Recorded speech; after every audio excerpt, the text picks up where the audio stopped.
It's amazing what a good video game can do. Hot Shots Golf Out of Bounds got me into watching real golf. Fight Night Round 4 got me mildly interested in the sport of boxing, and both games, for something I was totally uninterested in previously, were just really fun to play.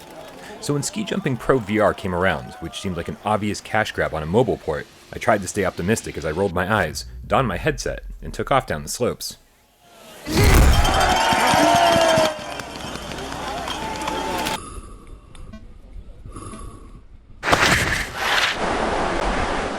Ski jumping might seem like the dumbest sport to base a video game around, considering that the entire event lasts literally only seconds. But somehow in VR it kind of works. You start at the top of the slope, keeping an eye on the windsock and thrusting yourself into action when the numbers turn green. From here on out it's mostly a balancing act with the two move controllers, responding to the on-screen icon by raising or lowering one or the other.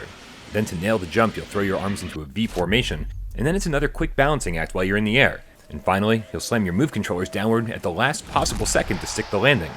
You can do all this with the DualShock 4 as well, but it's honestly not quite as fun. Getting the basics down took me quite a few tries, but once you learn it, that's pretty much it. You'll do this around 100 times total in a good variety of cities throughout the game's 4 championship tournaments, and I took first place in all of them on my first try, which took about 90 minutes total.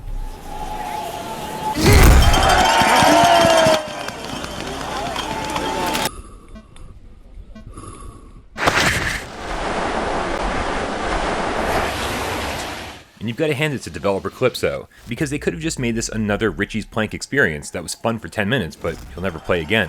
At first, the graphics really worked. At no point did I feel an intensity like I was rushing down a ski slope at 60 miles an hour, but every city looks significantly different with some nice lighting, backgrounds, and hot air balloons. Plus, between runs you can spend your hard-earned money picking up new sponsors, which will in turn give you more money every time you win, which in turn allows you to buy improved gear and boost your stats. And when you beat the game, you can start a new championship, New Game Plus style, with everything you've unlocked. The downsides range from nitpicking to some more egregious complaints. First, when you're using the move controllers, navigating the menu is obnoxious. There are no pointers, just the same pull the trigger and swipe controls as the PlayStation home screen, but even more sensitive. In the same vein, I found it a little strange that you have no hands represented in-game. It's not a sport where you'd see your hands very often, but still, it would have been nice. The instant replays are pretty worthless too. They're from distant, static camera angles, so they're far less exciting than even the run itself. And finally, well, $20 is just way too expensive for something you'll probably only spend an hour and a half with.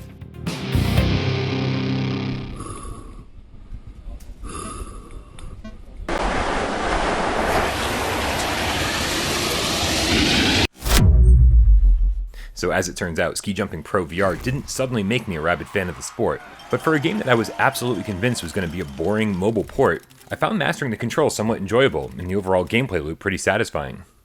There's no way I can recommend this for the going rate, but if you absolutely must have it and don't mind waiting until it's $5 or $10, you'll probably have a good time.